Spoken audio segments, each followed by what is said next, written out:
Dr. Franks, we're here to talk about free speech, correct? Yes. And we're here to talk about that being a fundamental right guaranteed by the Constitution, correct? Yes. Okay. And the Supreme Court plays an essential role in guaranteeing those constitutional rights, correct? Yes. Okay. Now, I want to talk to you about a tweet that you had in January 2024. The Supreme Court is a death panel.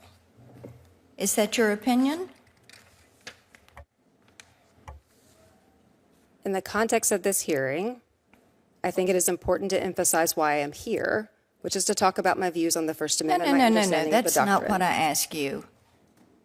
Do you think the Supreme Court is a death panel? In the for context free of the cases speech? that, not for free speech, no, that was not the context of that particular Oh, my goodness. communication. Okay. Well, it appears that you see the Supreme Court as a death panel, and that is some of the same rhetoric that unfortunately we continue to hear from some on the left who are trying to villainize justices who are doing their job. And I would like to just ask you, knowing that you have put this out, that the Supreme Court is a death panel, then let me ask you this. Do you look at Justices Sotomayor, Kagan, Jackson as members of the death panel, or is this just the justices that you disagree with? I do not believe that the comments that you are referring to have relevance for this particular hearing, but here's what I will say. This is an administration that is threatening judges in addition to other people that he disagrees with. So, Okay, yes, if your question is, do I defend judges? I'm ready to Am I move on. worried Thank about you. judges' Ms. security? Hemingway, I am. I'd like to I am come worried to about this you. administration essentially threatening those judges. I want to talk with you, Ms. Hemingway, about the State Department's use of the Global Engagement Center to censor news outlets like the Daily Wire and the Federalist. I know that this is something that you have had to deal with. And Daily Wire is located in Tennessee. We're proud of them. We are delighted that they chose to move from California over to Tennessee.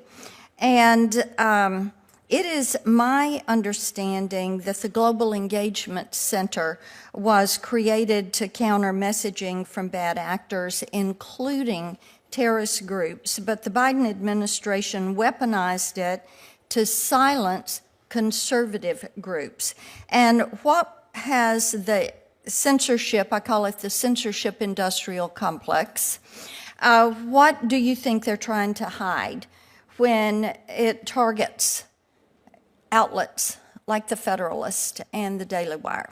Thank you, Senator Blackburn. Yes, our reporter, Margot Cleveland, who's our senior legal writer, uncovered through her reporting facets of the censorship industrial complex and learned that the State Department was one of the federal entities that was engaging with non-governmental organizations and other entities in big tech to market, promote, censorship tools and blacklists, which were then used against my publication, The Federalist, and also the Daily Wire. Publications that are a threat to the reigning orthodoxies are targeted by the censorship industrial complex. They want to exist without people pointing out their lies or the fact that there are really important debates. And so we are suing the State Department for that, and it is ongoing, this support of the censorship industrial complex. It is the bureaucracy, really, which perpetuates this even more than a particular administration. Yes, and I think it's so important to note that robust, respectful, bipartisan debate adds to our freedom, helps to keep us free, and allows that debate in the public square. And when you have an entity that becomes weaponized and shuts down one side of that speech and only allows speech with which it completely agrees, that is when you have that censorship writ large. My time's expires. Professor Turley, I have a question I will submit to you for the record. Thank you all for joining us.